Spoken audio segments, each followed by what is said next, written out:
Bismillahirrahmanirrahim. Assalamualaikum warahmatullahi wabarakatuh. Yang terhormat kepada Bapak Dr. Rafiq Zulkarnain MPD selaku dosen pengampu mata kuliah metodologi penelitian. Perkenalkan, nama saya Sabina Nurfadilah dengan NIM 2110631050029. Saya berasal dari kelas 5B kelompok 1. Pada kesempatan kali ini saya akan membahas dan memaparkan terkait hasil diskusi kelompok kami mengenai studi kasus. Baik, sebelum masuk kepada hasil dan pembahasan, di sini kami memiliki notulensi diskusi, yang dimana diskusi kami ini mengenai metode penelitian studi kasus. Diskusi kami berlangsung pada hari Rabu, tanggal 15 November tahun 2023, pada pukul 10 sampai pukul 13. Diskusi kami berlangsung secara luring dan daring, yang dimana melalui Zoom meeting dikarenakan ada salah satu anggota kami yang sakit, dan juga kami berdiskusi secara luring tepatnya di gedung FKIP Unsika D225, yang dimana pemandu diskusinya itu adalah kami sendiri, kelompok 1, dan notulennya itu ada Adinda Nisa Apriyati. Lalu di sini ada proses jalannya diskusi. Yang pertama ini kami membaca dan memahami materi yang diberikan oleh dosen yang sudah di-share melalui GChar atau Google Classroom. Selanjutnya kami mulai mencari masing-masing artikel yang berkaitan dengan metode studi kasus. Lalu kami mengambil salah satu artikel yang akan dibuat laporan hasil identifikasi. Lalu selanjutnya kami mengidentifikasi artikel dan juga membuat laporan hasil identifikasi tersebut. Lalu kami mengambil salah satu artikel yang ditulis oleh Faro, Dewi, dan Rahmat pada tahun 2022. Artikel tersebut berjudul Studi Kasus, Metode Pembelajaran Drill Berbantuan Open-Ended Problem untuk Mengembangkan Kemampuan Penalaran Matematis Siswa SMP. Dan berikut merupakan ringkasan hasil identifikasi kami.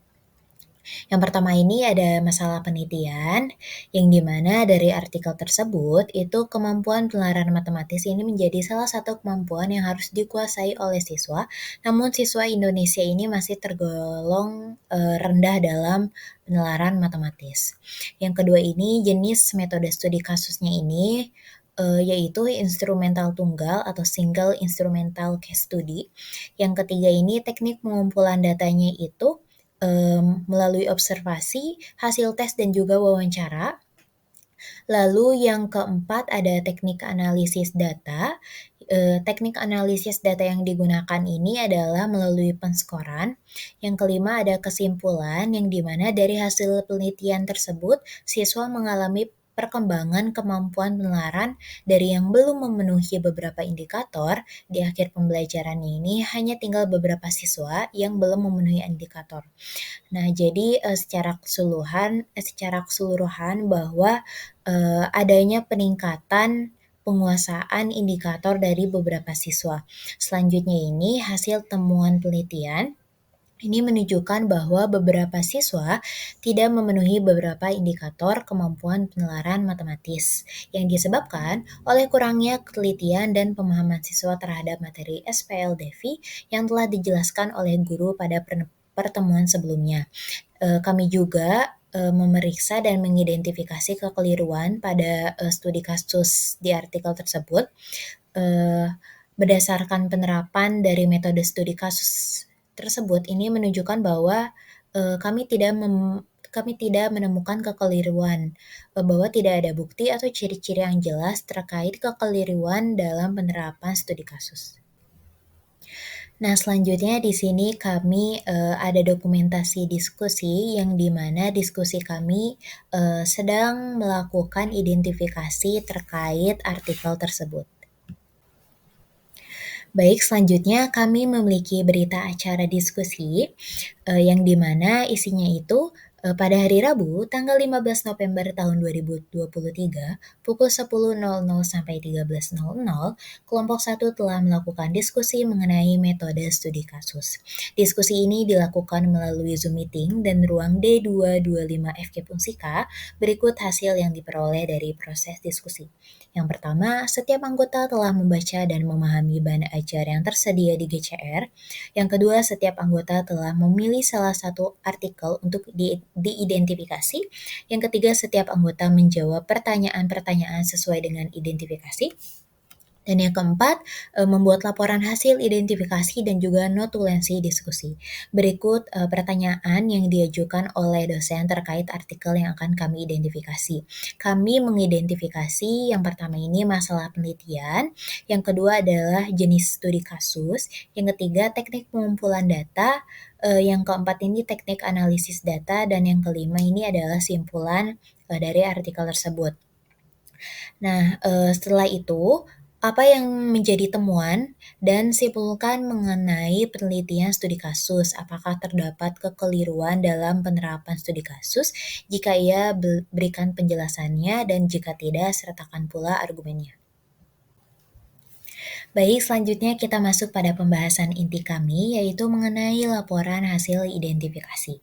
Sumber kami ini artikel yang berakreditasi Sinta 4 yang ditulis oleh Faroh, Dewi, dan juga Rochmat pada tahun 2023. Artikel tersebut berjudul Studi Kasus Metode Pembelajaran Drill Berbantuan Open-Ended Problem untuk Mengembangkan Kemampuan Penalaran Matematis Siswa SMP. Artikel ini terbit pada Jurnal Cendikia, Jurnal Pendidikan Matematika di halaman 898 sampai 909. Selanjutnya kita masuk pada masalah penelitian dari artikel tersebut dan berikut hasilnya. Kemampuan penalaran matematis menjadi salah satu kemampuan yang harus dikuasai oleh siswa. Namun, siswa Indonesia ini masih tergolong rendah dalam kemampuan penalaran matematis. Hal tersebut dapat dilihat dari hasil TIMSS dan PISA. Berdasarkan penelitian sebelumnya yang telah dilakukan oleh Novianda et al. Dalam Faroh et al. Tahun 2022, menunjukkan bahwa rendahnya kemampuan penalaran siswa ini dapat ditemui pada materi Sistem Persamaan Linear Dua Variabel atau SPLDV.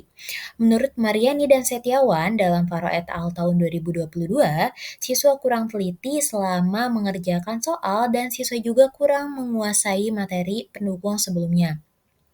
Hal ini sejalan dengan hasil penelitian Pratiwi et al. Dalam Faroh et al. Tahun 2022, selain kesulitan dalam menyelesaikan soal cerita, siswa masih terbiasa menghafal sehingga siswa kurang melibatkan penalarannya. Oleh karena itu, peneliti mengambil masalah ini, masalah terkait kemampuan penalaran berdasarkan temuan sebelumnya yang menunjukkan bahwa ditemukannya beberapa permasalahan siswa yang tidak melibatkan kemampuan penalaran matematis, sehingga siswa mengalami kesulitan dalam menyelesaikan masalahnya. Selanjutnya yaitu jenis metode studi kasus yang telah kami identifikasi pada artikel tersebut. Berikut hasilnya. Menurut kami, jenis metode penelitian studi kasus ini yaitu instrumental tunggal atau single instrumental case study. Hal ini ditunjukkan dengan peneliti yang memperhatikan dan mengkaji suatu isu yang menarik perhatiannya, yaitu tentang penalaran matematis. Di sini peneliti juga menggunakan kasus tersebut untuk menjadi sarana atau instrumen yang kemudian digambarkan secara rinci. Selanjutnya ada teknik pengumpulan data yang digunakan pada penelitian ini, yaitu observasi, hasil tes, dan wawancara. Di sini penelitian diawali dengan kegiatan observasi yang dimana peneliti mengamati siswa secara langsung selama proses pembelajaran bersama guru, serta peneliti mengamati kemampuan matematis yang harus ditekankan pada siswa selama proses pembelajaran SPLDV. Setelah kegiatan observasi ini, peneliti melaksanakan pembelajaran dengan metode drill. Pelaksanaan pembelajaran dilaksanakan dengan memberikan soal sejumlah 4 butir soal berbentuk open-ended problems secara bertahap selama 2 jam pembelajaran sebagai latihan. Di sini setiap siswa yang telah selesai dengan satu soal, maka peneliti melakukan pengkoreksian dan juga mengamati kemampuan penelaran matematis siswa berdasarkan lembar jawaban siswa. Lalu kemudian untuk memperkuat penelitian, itu peneliti menggunakan wawancara dengan siswa yang dipilih secara acak, yaitu siswa DCL. Baik, selanjutnya ada identifikasi terkait teknik analisis data dan berikut hasilnya. Teknik analisis data yang digunakan ini adalah penskoran. Nah, siswa yang telah memenuhi indikator ini akan mendapatkan poin 1, sedangkan siswa yang belum memenuhi indikator akan mendapatkan poin 0. Nah, indikator yang digunakan pada penelitian ini ada 7. Yang pertama, menyajikan pernyataan matematika secara lisan dan tertulis. Yang kedua ini mengajukan dugaan. Yang ketiga, melakukan manipulasi matematika. Yang keempat, menarik kesimpulan dan memberikan alasan. Yang kelima, menarik kesimpulan dari pernyataan. Yang keenam ini memeriksa kesahihan suatu argumen. Dan yang ketujuh, menemukan pola atau sifat dari gejala matematis untuk membuat generalisasi. Selanjutnya, kami mengidentifikasi kesimpulan dari artikel yang dimana dari hasil penelitian, siswa mengalami perkembangan terkait kemampuan penelaran dari yang belum memenuhi beberapa indikator di akhir pelajaran, hanya tinggal beberapa siswa yang belum memenuhi indikator. Jadi bisa dibilang ada peningkatan siswa yang memenuhi indikator. Nah, siswa DCL ini yang menjadi sampel penelitian di awal soal hanya mampu memenuhi 3 indikator. Di setiap soal indikator yang dikuasai semakin bertambah dan siswa yang tidak memenuhi indikator kemampuan penalaran tersebut karena siswa kurang teliti dan kurang memahami materi yang diajarkan oleh guru pada pertemuan sebelumnya. Nah, dengan metode pembelajaran drill menggunakan soal open-ended problem, ini dapat menjadi salah satu solusi untuk mengembangkan kemampuan penalaran matematis. Selanjutnya adalah hasil temuan penelitian yang telah kami identifikasi pada artikel tersebut, yang menunjukkan bahwa beberapa siswa ini tidak memenuhi beberapa indikator kemampuan penalaran matematis. Ini disebabkan oleh kurangnya ketelitian dan pemahaman siswa terhadap materi SPLDV yang telah dijelaskan oleh guru pada pertemuan sebelumnya. Hasil penelitian pada siswa DCL atau sampel dari penelitian tersebut yang menunjukkan bahwa siswa tersebut ini tidak mampu menyelesaikan masalah dengan benar, serta siswa tersebut tidak mampu merespon indikator ke-4 sampai ke-7. Jadi ada 4 indikator yang tidak memenuhi pada sampel siswa DCL, yaitu menarik kesimpulan dan memberikan alasan, serta menarik kesimpulan dari pernyataan, memeriksa kesahihan suatu argumen, menemukan pola atau sifat dari gejala matematis untuk membuat generalisasi. Sedangkan siswa DCL ini pada indikator 1 sampai ke 3, siswa tersebut mampu menyajikan pernyataan matematika secara lisan dan tertulis, lalu mengajukan dugaan, melakukan manipulasi matematika. Nah, hal tersebut ini diperkuat dengan hasil wawancara siswa dan peneliti. Terakhir, ini ada kekeliruan studi kasus. Setelah kami identifikasi dan diskusi bersama terkait artikel tersebut, kami tidak menemukan adanya kekeliruan dalam metode studi kasus tersebut. Berdasarkan penerapan metode studi kasus, ini menunjukkan bahwa tidak adanya bukti atau ciri-ciri yang jelas terkait kekeliruan dalam penerapan studi kasus tersebut. Namun, di sini penting juga untuk dicatat bahwa penelitian ini melibatkan jumlah sampel yang kecil, yaitu hanya 20 siswa dari satu sekolah, yang dimana dapat membatasi kemampuan generalisasi temuan untuk populasi yang lain.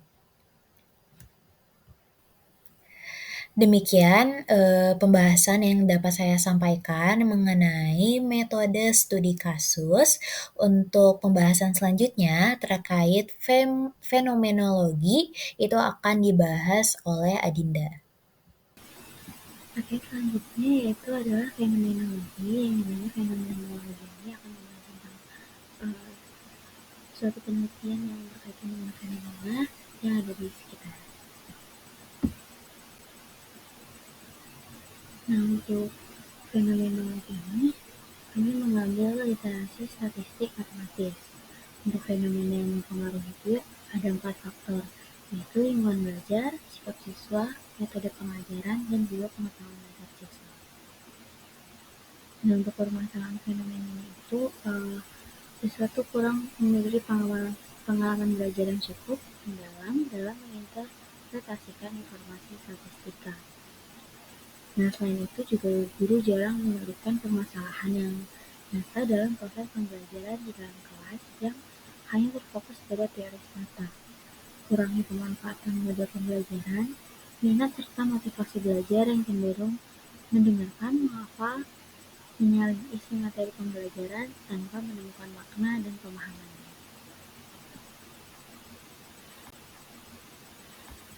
Nah, untuk metode dan pengumpulan data itu, untuk metodenya ini, partisipan penelitian ini terdiri dari 11 siswa dari 8 sekolah tingkat SMA yang tersebar di kawasan Kota Loksmawe, Aceh. Nah, untuk kriteria yang dipilih ini adalah siswa yang pernah mendapatkan materi statistika di kelas 12, dan pemilihan sampel ini dilakukan dengan menggunakan convenience selection. Nah, metode yang memungkinkan peneliti untuk menggunakan partisipan yang mudah diakses oleh peneliti, ketersediaan waktu atau ketersediaan partisipan untuk berpartisipasi dalam penelitiannya.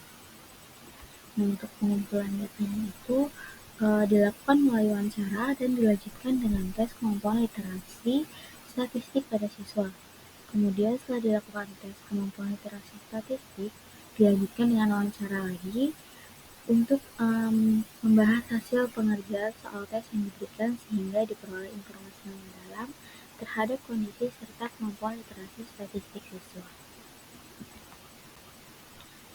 Nah, untuk analisis wawancara dan data, untuk analisis wawancara itu diklasifikasikan menjadi 4 tahap, yaitu data ditabulasikan berdasarkan sumbernya, lalu yang kedua data direduksi dan dihilangkan melalui pengelompokan dan penentuan subtema dalam kelompok yang relatif kecil, kemudian ditentukan tema dan antar temanya. Nah, selanjutnya yang ketiga itu mengetahui hubungan antar tema. Lalu yang keempat menyimpulkan hasil hubungan antar tema. Nah, selanjutnya untuk analisis datanya itu juga dibagi menjadi 3 tahap. Yang pertama itu reduksi data. Nah, reduksi data ini tuh diarahkan pada proses menyederhanakan, mengilmiahkan hasil tes kemampuan literasi statistik siswa yang berfokus pada data penting sehingga menghasilkan informasi yang bermakna dan memudahkan untuk menyajikan data dan menarik kesimpulan. Selanjutnya yang kedua itu penyajian data. Di sini penyajian data itu menampilkan hasil pekerjaan siswa pada tes kemampuan literasi statistik, kemudian menyusun teks naratif yang menjelaskan tentang hasil tes siswa tersebut. Lalu yang ketiga itu adalah penarikan kesimpulan. Nah, ini tuh dilakukan dengan membandingkan hasil jawaban siswa dan wawancara agar dapat inferensi untuk mendeskripsikan dan menggali kemampuan literasi statistik siswa.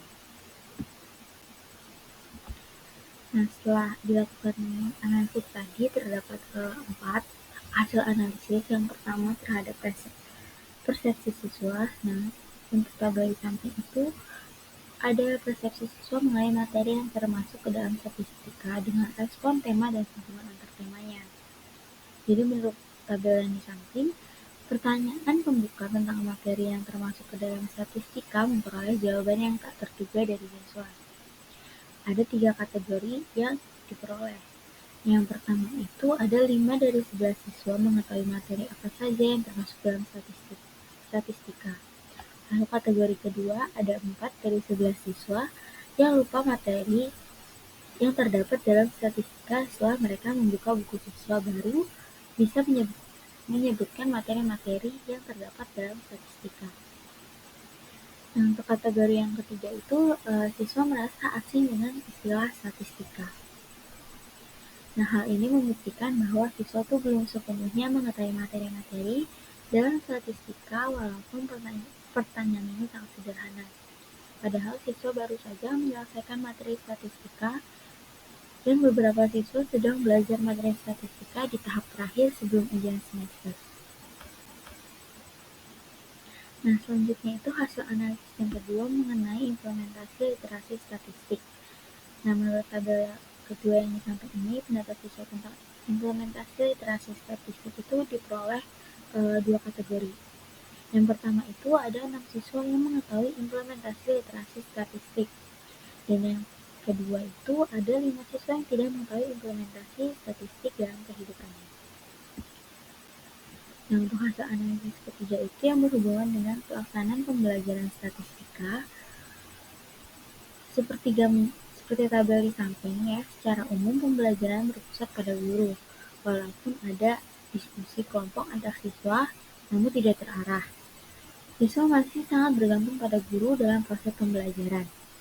Nah, siswa juga menganggap guru sebagai pusat segala informasi. Selain itu, pelaksanaan pembelajaran statistika masih monoton dan guru masih berpedoman pada buku paket sekolah. Selain itu, diperoleh juga bahwa guru lebih berfokus pada pengerjaan soal-soal UTBK atau ujian tulis berbasis komputer sebagai persiapan siswa kelas 12 masuki perguruan tinggi.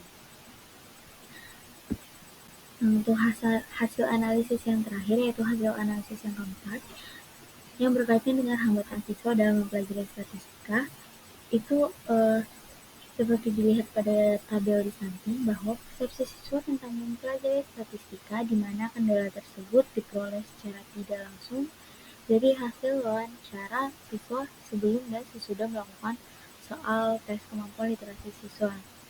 Nah, hal ini terlihat bahwa masih banyak kendala yang dialami siswa saat mempelajari statistika dari pelaksanaan pembelajaran hingga maupun literasi statistik siswa yang masih rendah. Submateri yang selanjutnya yaitu mengenai eksperimen dan kuasi eksperimen. Selanjutnya, di sini terdapat latar belakang di mana penelitian ini merupakan fondasi penting dalam mengembangkan pemahaman kita terhadap berbagai fenomena dalam berbagai bidang ilmu pengetahuan. Nah, di sini terdapat dua metode dalam penelitian yang sering digunakan, yang tujuannya itu untuk memahami hubungan sebab akibat antara variabel, di mana eksperimen dan kuasi eksperimen. Penelitian ini menggunakan desain eksperimen dan kuasi eksperimen yang menawarkan pendekatan ilmiah yang mendalam untuk menjawab pertanyaan-pertanyaan dari penelitian yang sangat kompleks. Pemahaman yang mendalam tentang eksperimen dan kuasi eksperimen akan membantu peneliti dan praktisi untuk membuat keputusan yang lebih informan, membangun dasar pengetahuan yang kuat, dan merumuskan strategi intervensi yang lebih efektif dalam rangka mencapai tujuan penelitian dan tujuan praktis.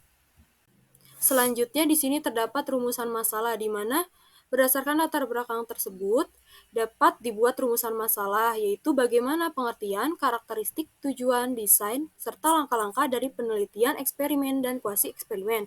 Lalu tujuannya itu untuk memberikan pemahaman yang komprehensif tentang penelitian eksperimen dan kuasi eksperimen dalam pengembang ilmu pengetahuan dan praktik.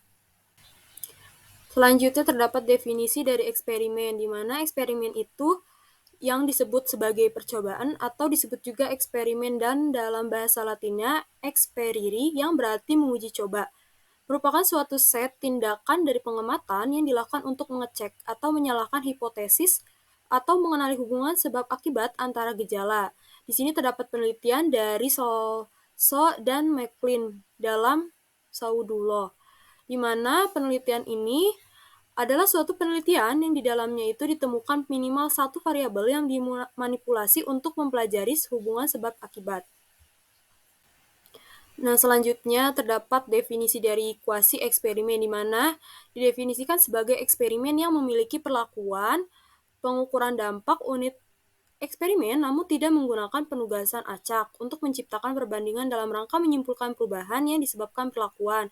Di sini disebutkan oleh penelitian dari Cook. Nah, selanjutnya penelitian eksperimen semu atau disebut juga eksperimen kuasi pada dasarnya sama dengan penelitian eksperimen murni. Penelitian eksperimen murni di dalamnya di mana setiap subjek memperoleh peluang sama untuk dijadikan subjek penelitian, di mana dalam peneliti memanipulasi subjek sesuai dengan rancangannya berbeda dengan penelitian dan tidak mempunyai keleluasan untuk memanipulasi subjek. Artinya di sini secara acak biasanya dipakai sebagai dasar untuk menetapkan sebagai kelompok dan kontrol. Selanjutnya di sini terdapat karakteristik eksperimen dan kuasi eksperimen, di mana dalam eksperimen yang pertama menghendaki pengaturan variabel-variabel dan kondisi-kondisi eksperimen baik dengan kontrol maupun dengan manipulasi langsung dan randomisasi. Yang kedua yaitu menggunakan kelompok kontrol. Yang ketiga memusatkan perhatian pada pengontrolan varian. Yang keempat validitas internal. Yang kelima validitas eksternal. Dan yang keenam yaitu dalam desain kelompok klasik, semua variabel penting diusahakan agar konstan kecuali variabel perlakuan yang secara sengaja dimanipulasi atau dibiarkan bervariasi. Yang ketujuh yaitu metode eksperimen adalah metode yang paling kuat. Dan di sini sebab metode ini tuh memungkinkan peneliti untuk mengontrol variabel-variabel yang relevan. Selanjutnya di sini terdapat karakteristik dari kuasi eksperimen, di mana yang pertama penempatan subjek ke dalam kelompok eksperimen dan kontrol secara tidak acak. Yang kedua memiliki perlakuan, pengukuran hasil atau dampak perlakuannya, dan unit-unit eksperimen. Selanjutnya terdapat tujuan eksperimen dan kuasi eksperimen, di mana menurut penelitian yang dilakukan oleh Isaac dan Michel dalam Setianto, yaitu menerangkan bahwa penelitian eksperimen bertujuan untuk meneliti kemungkinan sebab akibat dengan mengenakan satu atau lebih kondisi perlakuan pada satu atau lebih kelompok eksperimen dan membandingkan hasilnya dengan satu atau lebih kelompok kontrol yang tidak diberi perlakuan. Nah, selanjutnya yaitu terdapat tujuan dari kuasi eksperimen, di mana menurut Hasjarjo dalam Abraham dan Supriyati, di sini penelitian ini bertujuan untuk mengungkapkan hubungan sebab akibat dengan cara melibatkan kelompok kontrol di samping kelompok eksperimen. Namun pemilahan kedua kelompok tersebut tidak dengan teknik random secara singkat untuk melihat pengaruh manipulasi yang dilakukan. Selanjutnya terdapat juga rancangan desain dalam penelitian, di mana di sini dalam rancangan jenis desain eksperimen yang pertama ada post-test only control design, yang kedua pre-test post-test control group design, yang ketiga ada Solomon for group design. Lalu di sini juga terdapat rancangan jenis desain kuasi eksperimen yang pertama pre-test and post-test with non-equivalent control group design, yang kedua single group interrupt time series design, yang ketiga control group interrupt time series design. Selanjutnya terdapat langkah-langkah dalam bereksperimen, yaitu yang pertama memilih dan merumuskan masalah termasuk yang akan menguji cobakan perlakuan apa, dampak-dampak apa yang ingin dilihat. Yang kedua, itu memilih subjek yang akan dikenai perlakuan dan subjek yang tidak dikenai perlakuan. Yang ketiga itu memilih desain penelitian eksperimen.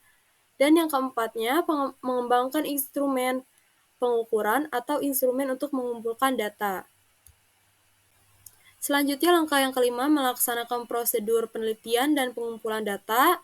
Yang keenam menganalisis data. Yang ketujuh perumusan kesimpulan. Selanjutnya terdapat langkah-langkah kuasi eksperimen, yaitu ada 3. Yang pertama langkah atau tahap persiapan, lalu tahap pelaksanaan, dan tahap akhir.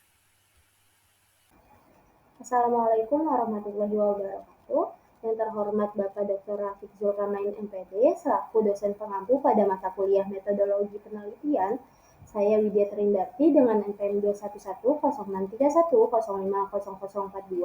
Pada kesempatan kali ini saya akan memaparkan makalah mengenai etnomatematika.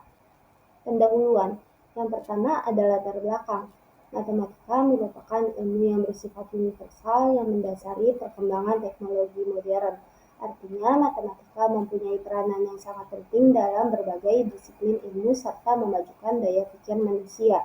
Namun, pendekatan pembelajaran matematika yang bersifat universal dan abstrak seringkali mengabaikan konteks budaya siswa. Hal ini dapat mengakibatkan ketidakrelevanan konsep matematika dalam kehidupan sehari-hari siswa, meningkatkan kesenjangan pembelajaran, dan juga merugikan minat serta motivasi belajar matematika. Etnomatematika sebagai bidang studi yang mengeksplorasi hubungan antara matematika dengan budaya memberikan perspektif baru dalam pengembangan pendidikan matematika yang lebih kontekstual dan inklusif. Menurut Barton, etnomatematika juga dapat diistilahkan sebagai sebuah program dengan tujuan untuk mempelajari bagaimana siswa agar dapat memahami, mengartikulasikan, dan mengolah sehingga pada akhirnya dapat menggunakan ide-ide matematika, konsep, dan praktiknya dalam pemecahan masalah yang berkaitan dengan aktivitas sehari-hari. Yang kedua, ada rumusan masalah. Berdasarkan latar belakang tersebut, dapat rumusan masalah pada makalah ini yaitu bagaimana pengertian, aspek filosofis dan konsep, tujuan, dan implementasi etnomatematika dalam konteks pendidikan. Yang ketiga, tujuan. Makalah ini bertujuan untuk memberikan pemahaman yang komprehensif tentang penelitian etnomatematika dalam pengembangan ilmu pengetahuan dan praktik. Definisi etnomatematika. Secara bahasa, etnomatematika berasal dari kata etno yang diartikan sebagai sesuatu yang mengacu pada konteks sosial budaya seperti budaya masyarakat, kode, perilaku, mitos, simbol, dan lain-lain. Matema diartikan sebagai menjelaskan, mengetahui, melakukan kegiatan seperti pengkodaan, mengukur, dan menyimpulkan. Dan tis berasal dari kata tek yang berarti teknik. Secara istilah, etnomatematika merupakan antropologi budaya pada matematika dan pendidikan matematika, atau bisa disebut juga dengan suatu aktivitas yang melibatkan angka, pola geometri, perhitungan, dan sebagainya yang dianggap sebagai aplikasi pengetahuan bidang matematika yang melibatkan budaya lokal.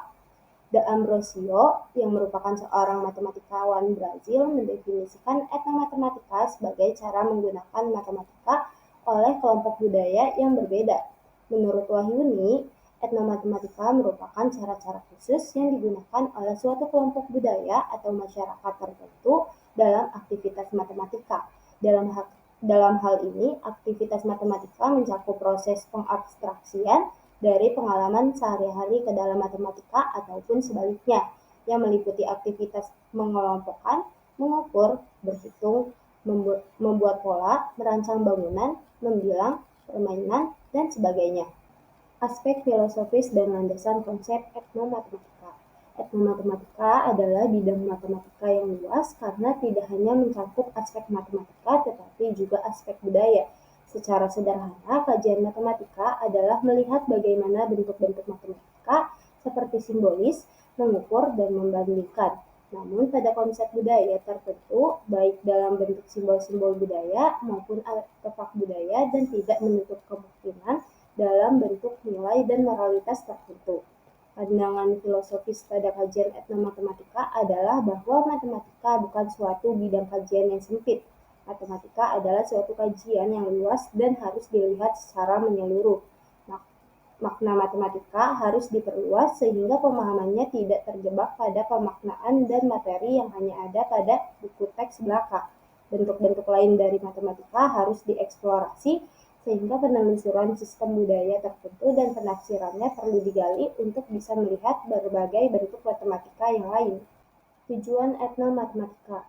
Tujuan dari program etnomatematika adalah untuk mengakui bahwa ada cara-cara berbeda dalam melakukan matematika dengan mempertimbangkan pengetahuan matematika yang dikembangkan oleh berbagai sektor masyarakat.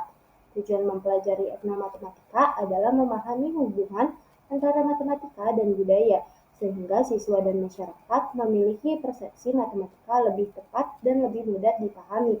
Selain itu, etnomatematika juga mengoptimalkan penerapan matematika dalam kehidupan siswa dan masyarakat, sehingga memperoleh manfaat dalam belajar matematika. Implementasi etnomatematika dalam konteks pendidikan. Implementasi etnomatematika dalam konteks pendidikan memberikan kontribusi penting dalam pengembangan pendidikan matematika yang lebih inklusif dan kontekstual. Yang pertama, etnomatematika memberikan pengakuan terhadap keberagaman cara berpikir dan merumuskan matematika di berbagai budaya. Dengan memahami perbedaan ini, pendekatan pembelajaran dapat disesuaikan agar lebih sesuai dengan konteks budaya siswa dan memungkinkan siswa untuk merasakan relevansi dan kegunaan konsep matematika dalam kehidupan sehari-hari mereka. Yang kedua, pentingnya etnomatematika juga terkait dengan peningkatan minat dan motivasi belajar siswa terhadap matematika. Ketika materi pembelajaran disesuaikan dengan realitas budaya siswa, hal ini dapat meningkatkan keterlibatan siswa dalam pembelajaran dan menciptakan lingkungan belajar yang lebih positif. Implementasi etnomatematika juga membantu mengatasi kesenjangan pembelajaran matematika dengan menghargai dan memanfaatkan pengetahuan lokal sebagai sumber daya untuk meningkatkan pemahaman siswa, khususnya bagi kelompok budaya yang mungkin merasa kurang terwakili dalam kurikulum tradisional. Dalam ranah pembelajaran, etnomatematika bisa digunakan sebagai materi penghubung yang bisa menjelaskan matematika formal pada pembelajaran yang memiliki konteks budaya yang berbeda. Etnomatematika berusaha untuk membentuk hubungan antara materi matematika dan budaya dari pelajaran. Terkadang kurikulum yang sesuai adalah yang sesuai dengan kebutuhan lokal budaya setempat, walaupun hal tersebut bisa keluar dari program pembelajaran yang direncanakan. Kesimpulan, D'Ambrosio yang merupakan seorang matematikawan Brazil mendefinisikan etnomatematika sebagai cara penggunaan matematika oleh kelompok budaya yang berbeda. Tujuan mempelajari etnomatematika adalah memahami hubungan antara matematika dan budaya sehingga siswa dan masyarakat memiliki persepsi matematika yang lebih tepat dan lebih mudah dipahami. Sekian dari saya, kurang lebihnya mohon maaf. Terima kasih. Baik, selanjutnya yaitu ada materi Didactical Engineering yang akan disampaikan dan dipaparkan oleh saya sendiri, yaitu Putri Arya Nabila dengan NIM 21106310592. Adapun dalam pemaparan terkait Didactical Engineering ini terdiri dari definisi Didactical Engineering, lalu ada pendekatan Didactical Engineering, manfaat dan tujuan Didactical Engineering, dan yang terakhir itu langkah-langkah pada Didactical Engineering. Nah, yang pertama kita akan membahas tentang definisi dari Didactical Engineering.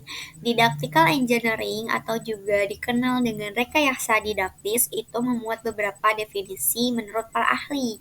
Yang pertama ada menurut Brose dalam artikelnya Miliati pada tahun 2020, Didactical Engineering merupakan suatu kerangka desain didaktis yang bertujuan untuk memperbaiki proses pengajaran dan pengembangan bahan pembelajaran. Lalu yang kedua ada menurut Godino DKK pada artikel Miliati juga pada tahun 2020 bahwa Didactical Engineering itu sebagai suatu kajian sistematis tentang merancang, mengembangkan, dan mengevaluasi interferensi pendidikan seperti program, strategi, dan juga bahan pembelajaran, serta produk dan juga sistem sebagai suatu solusi untuk memecahkan masalah yang kompleks dalam praktik pendidikan yang bertujuan untuk memajukan pengetahuan tentang interferensi serta proses pendesain dan pengembangannya. Lalu yang ketiga, ada menurut Gonzales DKK pada artikel Marisa dan Fazila yang diterbitkan pada tahun 2020, Didactical Engineering itu merupakan sebuah desain penelitian yang dikembangkan khusus berdasarkan teori situasi didaktis. Nah, Brose sebagai cara yang dikendalikan sedemikian rupa yang berguna untuk membangun dan menilai sebuah situasi dan efektivitasnya. Dalam ketiga definisi menurut para ahli tersebut, maka dapat disimpulkan bahwa Didactical Engineering atau rekayasa didaktis itu adalah kerangka kerja atau pendekatan metode untuk merencanakan, membuat, dan juga menilai intervensi pendidikan, di mana tujuan utamanya itu untuk menciptakan sumber belajar, meningkatkan proses pengajaran, dan juga menyelesaikan masalah yang menantang di bidang pendidikan. Nah, metode ini juga memerlukan perancangan skenario pembelajaran terkontrol untuk menentukan dan menilai kemanjurannya. Menggunakan teori seperti teori situasional didaktis, semua hal dipertimbangkan. Teknik taktikal itu juga merupakan metodologi yang berkonsentrasi pada penciptaan solusi instruksional yang efisien dan mudah beradaptasi dengan berbagai lingkungan belajar.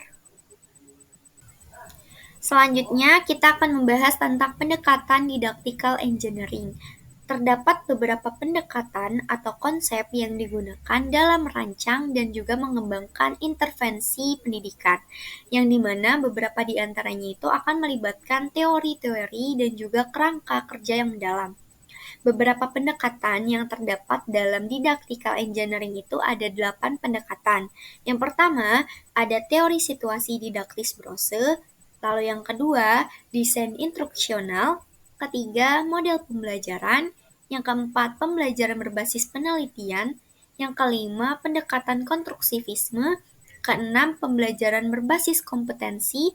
Yang ketujuh, pendekatan sosiokultural. Dan yang terakhir, pendekatan teknologi pendidikan. Yang pertama, kita akan membahas tentang pendekatan dalam teori situasi didaktis Brose. Brose dalam artikel Fodiah pada tahun 2017 menjelaskan bahwa peran guru adalah untuk memungkinkan transposisi didaktis. Dengan kata lain, guru itu harus mengubah pengetahuan yang berasal dari penemuan ke dalam pengetahuan yang diajarkan, di mana pengetahuan yang diajarkannya itu salah satunya kegiatan dalam kelas sehari-hari. Melalui langkah berikutnya antara lain pengetahuan yang memang harus diajarkan. Lalu yang kedua ada desain instruksional. Desain instruksional menurut Mursyidi pada tahun 2020 adalah keseluruhan proses analisis kebutuhan dan tujuan belajar serta pengembangan mengajar dan materi pembelajarannya untuk memenuhi kebutuhan tersebut. Lalu yang ketiga ada pendekatan dalam model pembelajaran. Model pembelajaran ini mengacu pada berbagai model pembelajaran, seperti model pembelajaran kooperatif, pembelajaran berbasis proyek, atau pembelajaran berbasis masalah. Lalu yang keempat, ada pembelajaran berbasis penelitian. Pembelajaran ini tuh biasanya melibatkan penyelidikan, eksplorasi, dan juga pemecahan masalah. Lalu yang kelima ada pendekatan konstruksivisme. Menurut von Glaserfeld, dalam artikel Paradesa yang diterbitkan pada tahun 2015, bahwa konstruksivisme itu adalah salah satu filsafat pengetahuan yang menekankan bahwa pengetahuan kita adalah konstruksi atau dengan kata lain bentukan kita sendiri. Lalu yang keenam ada pembelajaran berbasis kompetensi. Prinsip pembelajaran berbasis kompetensi itu adalah pembelajaran yang dilakukan dengan orientasi pencapaian kompetensi peserta didik. Untuk mencapai kompetensi yang ditetapkan dalam kurikulum berbasis kompetensi, maka pembelajaran itu harus dilakukan dengan berpusat kepada peserta didik ataupun siswa. Lalu yang ketujuh ada pendekatan sosiokultural. Kebudayaan sendiri merupakan modal dasar bagi masyarakat untuk mengantisipasi dan mengadaptasi kebutuhan. Nah, menurut Gertz dalam artikel Farina yang diterbitkan pada tahun 2021 menekankan bahwa kebudayaan adalah pola pengertian atau makna menyeluruh dalam simbol-simbol yang ditransmisikan secara historis. Sistem konsepsi-konsepsi yang diwariskan dalam bentuk-bentuk simbolis yang dengan cara tersebut manusia berkomunikasi, melestarikan, dan juga mengembangkan pengetahuan serta sikap mereka terhadap kehidupan. Lalu yang terakhir itu ada pendekatan teknologi pendidikan, di mana dalam pendekatan teknologi pendidikan ini memanfaatkan teknologi untuk meningkatkan pembelajaran dan pengajaran, seperti memanfaatkan multimedia, e-learning, ataupun blended learning. Nah, topik yang ketiga, kita akan membahas tentang manfaat dan juga tujuan dari didactical engineering. Yang pertama, kita akan membahas dulu manfaat apa sih yang ada di dalam didactical engineering.